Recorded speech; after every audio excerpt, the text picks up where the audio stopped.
Hello जी, अस्सलाम वालेकुम। तो आज आपका भाई दोबारा आपके सामने एक नई वीडियो में हाजिर है।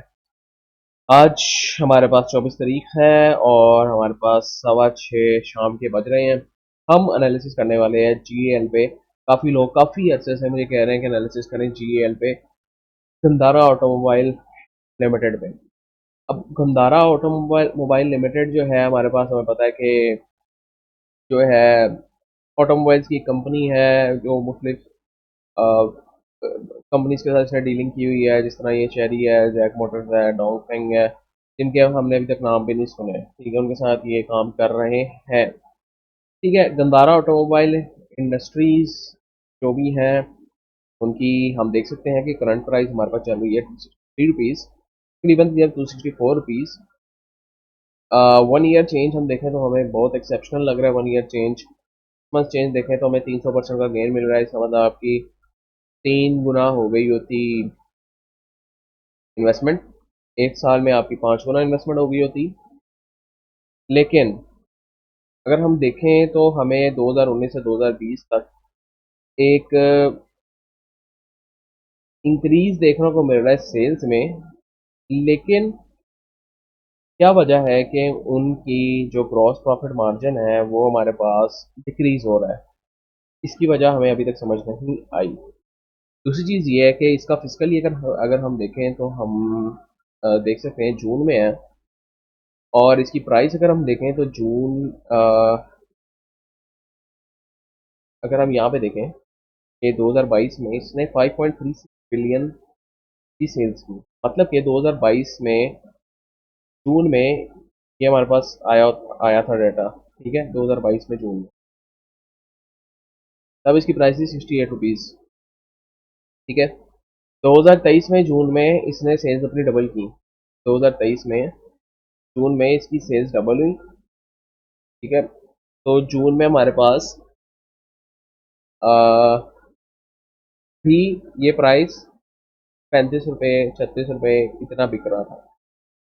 ठीक है, अब 2023 के, जहाँ तक मेरा ख्याल है, 2023 में जब इसने प्रॉफिट अपना डिक्लेयर किया 10.3 बिलियन का, 10.03 बिलियन का, पर प्रॉफिट नहीं, सॉरी, सेल्स 10.3 बिलियन की सेल्स डिक्लेयर की, तो जिस वजह से ही हमारे पास फॉर्म देखने को मिला है। ठीक है, लेकिन अगर हम गौर से देखें तो अभी इसी जो टीटीएम में सेल्स जा रही है वो 4.57 बिलियन है।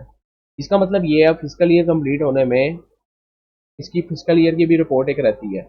अगर हम यहाँ पे जाके देखें तो इसने अभी जो रिपोर्ट दी है फाइनेंशियल ईयर की, क्वार्टर की, तो इसने क्वार्टर की दी है थर्ड क्वार्टर, पहले क्वार्टर की, मतलब मार्च की। ठीक है, मार्च की रिपोर्ट दी है अप्रैल में जाके। ठीक है, तो जून की रिपोर्ट आएगी हमारे पास अगस्त में या सितंबर में, मोस्ट प्रोबेबली अगस्त में।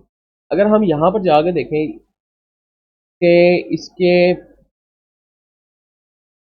फिलहाल का एनालिसिस हमें ये कहता है कि जो आपकी मार्च 2023 की सेल्स थी और जो आपका ईपीएस था, अ, वो डिक्लाइन हुआ है, मतलब 0.21 पे आ गया है। तो रेवेन्यू भी डिक्लाइन हुआ है।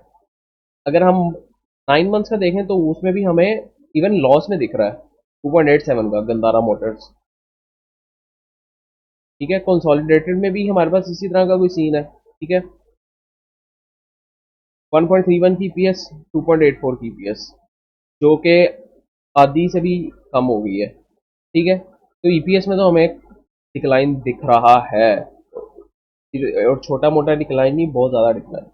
सेल्स में भी हमें पता लग रहा है कि अब इसकी सेल्स कितनी को इंक्रीज हो जाएगी, 10 से तो ऊपर जा नहीं सकती क्योंकि एक क्वार्टर रह गया। ठीक है, अब ग्रॉस प्रॉफिट में भी हमें यहाँ पे देखने को मिल रहा है कि इन्होंने कोई मैनेजमेंट का मसला है। इनकी जो ग्रॉस प्रॉफिट का मार्जिन है, ग्रॉस स्प्रेड रेशियो है, जितना भी है, ये क्यों कम हो रहा है? ठीक है, इसके अलावा डिविडेंड पर शेयर, डिविडेंड तो ये देते ही नहीं। ठीक है, शेयर होल्डर्स का तो इनको ख्याल है भी नहीं।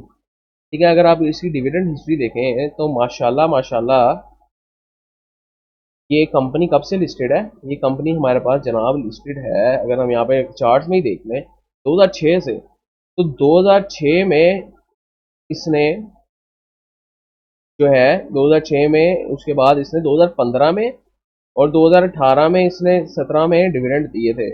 लेकिन 2017 से अभी तक इसने कोई डिविडेंड अनाउंस नहीं किया। मतलब 2017 से अब तक कोई 7 साल बनते हैं जिसमें जिसमें इसने कोई डिविडेंड अनाउंस नहीं किया। तो इसका मतलब दाल में कुछ तो है काला, कि कंपनी पहले भी कोई कंसिस्टेंट डिविडेंड नहीं दे रही, कंसिस्टेंट हमें कंसिस्टेंसी नहीं देखने को मिल रही थी डिविडेंड्स में। ठीक है, लेकिन अब तो इसने ये सहमति ही नहीं की कि भाई शेयर होल्डर्स को कुछ ना कुछ पैसे दे दें। ठीक है। अच्छा, इसके बाद हमारे पास जनाब EPS as usual decline, price to earning ratio decline. ठीक है, इसके अलावा price to sales, price to book ratio, ये सारी एक बेसिक सा ओवरव्यू मैं ले रहा था। मैं इसमें डिटेल एनालिसिस नहीं करूंगा क्योंकि मुझे पहले ही पता लग गया कि कंपनी में रेड फ्लैग्स मुझे पहले ही दिख रहे हैं, तो मैं मजीद इसमें जाऊंगा ही नहीं। ठीक है। अब यहाँ पे हम एक रेड फ्लैग हमें ये दिख रहा है कि इसकी करंट रेशो डिक्रीज हो रही है। क्यों डिक्रीज हो रही है? क्योंकि कंपनी डेप्ट ले रही है बहुत ज़्यादा। ठीक है, इसके एसेट्स कंपेरेटिवली डेप्ट जो है वो हमारे पास फारिग है, मतलब डेप्ट इंक्रीज होता जा रहा है, एसेट्स कम है। यहाँ पे भी हमारे पास इक्विटी टू एसेट्स डिक्रीज हो रहे हैं, तो मतलब ये डेप्ट पे ज़्यादा रिलाई कर रही है टू रन इट्स ऑपरेशंस। ये हमें एक बात मिल गई है, ठीक है,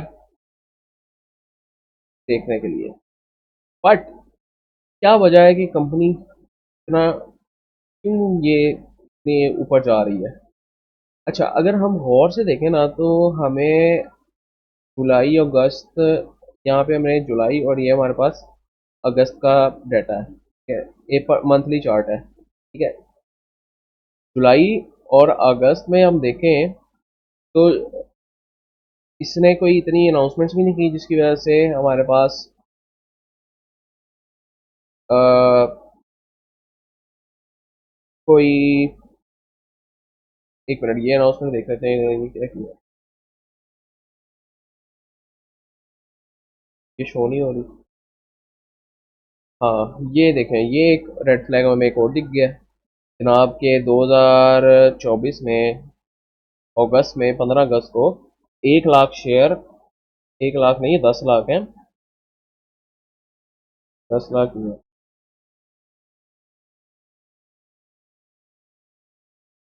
हाँ, 10 लाख शेयर इसने 325 रुपए के रेट से बेचे हैं। तो एक ये इनसाइडर ट्रांजैक्शन की वजह से भी हमें ये पता होना चाहिए था कि ये रेड फ्लैग है।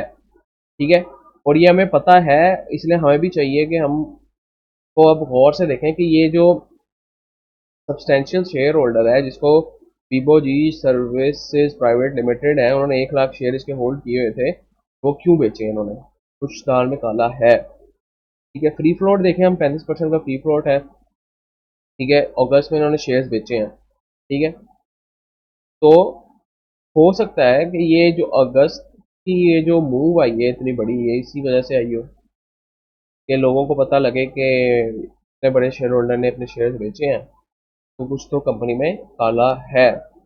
दूसरी चीज़ ये है कि अगर हम यहाँ पे टेक्निकल्स में गौर से देखें तो हमारे पास टेक्निकल्स में एक रेजिस्टेंस जोन बन रहा है। ठीक है, जहाँ से ये कंपनी पहले भी 2017 में रजिस्ट करके थोड़ियों के भाव आ गई थी 30, 35, 25 रुपए पे। ठीक है, और 2017 में इतना ऊपर जाने की इसकी वजह क्या थी? हालांकि इसके 2017 में तो इतना कोई कंपनी ने प्रॉफिट्स भी नहीं कमा रही थी, इसकी सेल्स भी कम होगी ऑब्वियसली कंपैरेटिवली टू आज का। तो अगर हम यहाँ पे देखें तो हमें काफ़ी ज़्यादा रेड फ्लैग्स दिख रहे हैं, तो इतने रेड फ्लैग्स के साथ एटलीस्ट मैं इसमें कंपनी में इन्वेस्ट ना करता। ठीक है, फाइनेंशियल्स में भी जाके देखें, फाइनेंशियल्स हमारे को इतने खास यहाँ पे शो भी नहीं हो रहे। फाइनेंशियल्स में हमें इन डीप जाना पड़ेगा, लेकिन मेन मुद्दे की बात यह है कि काफ़ी ज़्यादा रेड फ्लैग्स मुझे यहाँ पे दिख गए हैं। और अब ये तो ये जो गंदारा ऑटोमोबाइल्स है, ये इसका मुकाबला हम सैज़यू से तो नहीं कर सकते ना। अब सैज़यू का लोग कहेंगे कि ये अगर सैज़यू पर जा सकती है तो गंदारा क्यों नहीं जा सकती? लेकिन अगर हम सैज़यू की डिटेल्स जाके देखें तो सैज़यू में हमें विविडली इंक्रीज हमें देखने को, आई एम श्योर मैंने अभी देखा नहीं, लेकिन उसमें विविडली हमें इंक्रीज देखने को मिलेगा, सेल्स में भी और प्रॉफिट मार्जिन में भी। कि अगर यहाँ पे हम सैज़यू को देखें जाकर तो ये देखें प्रॉफिट मार्जिन में कितना, ग्रॉस प्रॉफिट मार्जिन में कितना इंक्रीज दिख रहा है। पहले हमारे पास 6 था, फिर हमारे पास 14 हुआ, फिर हमारे पास 25 पे जा रहा है। ठीक है, सेल्स में भी हमें कंपेरेटिवली काफ़ी ज़्यादा इंक्रीज देखने को मिल रहा है। शेयर होल्डर्स का भी ख्याल अब रखना शुरू कर दिया इन्होंने, डिविडेंड देना शुरू कर दिया है। ठीक है, तो इसमें हमें ग्रोथ देखने को मिल रही है। अगर हम यहाँ पे देखें तो इनके एसेट्स भी इंक्रीज हुए हैं, ठीक है। तो ये तो एक अच्छी कंपनी की लामत है कि इसलिए इसका शेयर ऊपर जा रहा है। लेकिन अगर हम यहाँ पे जीएल को देखें तो जीएल में हमें ऐसी कोई चीज़ दिख नहीं रही। तो इसमें इससे जहाँ तक मुझे लगता है जीएल में ये हमें लगता है कि स्पेक्यूलेटिव मूव्स है, इसमें कुछ स्पेकुलेशन चल रही है जिसकी वजह से ये इतनी ऊपर जाती है और फिर नीचे आ जाती है, ठीक है। तो मैं एज अ शेयर होल्डर इसमें कभी भी इन्वेस्ट ना करता जो कंपनी में मुझे सबसे पहले तो रेड फ्लैग्स दिखे और उसके बाद कि कंपनी के फंडामेंटल्स भी इतने स्ट्रॉन्ग ना हो, ठीक है। तो अब जीएल के टेक्निकल्स में कहाँ पे स्टैंड कर रही है, तो टेक्निकल्स में अगर किसी ने जीएल को यहाँ पे खरीदा हुआ है तो वो काफ़ी ज़्यादा प्रॉफिट में है, और लालच ना करने का मैं उनको सजेशन दूंगा, और यहाँ पर वो प्रॉफिट टेकिंग करें, लाजमी करें, और यहाँ पे अपने सारे शेयर्स बेच सकते हैं वो। बट इट टोटली डिपेंड्स कि अगर वो मज़ीद रिस्क लेना चाहते हैं कि इसमें मज़ीद अपर जा सकता है ये, जो कि मैं नहीं मानता जा सकता है, लेकिन फिर भी अगर कोई रिस्क लेना चाहता है वो कुछ शेयर्स बेच के प्रॉफिट टेकिंग करके इसमें होल्ड कर सकता है।